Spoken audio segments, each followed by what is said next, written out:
It's always busy here on North Brunswick Street. It's basically the road that joins the fairly bustling inner city suburbs of Stoneybatter behind me and Smithfield in front of me. It was this apartment block, Blackhall Square, where Jim Gavin effectively settled down and began his family. Back in 1998, he and then Jennifer O'Sullivan purchased an apartment in here.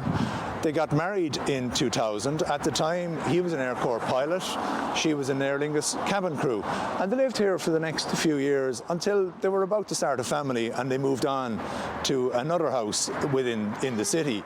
But they didn't sell up, they retained the apartment here and they were renting it out.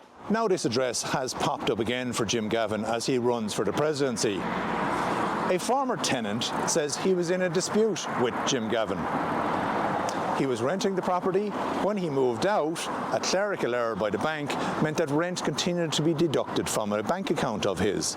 He contacted Jim Gavin saying, "This has been an accident, I need to get a refund on these few months of rent." And therein lay the difficulty.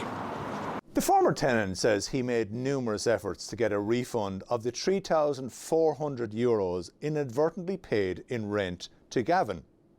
The presidential candidate, though, says he does not have any recollection or records of any such dispute, and that he has reviewed all the records that they have from 16 years ago.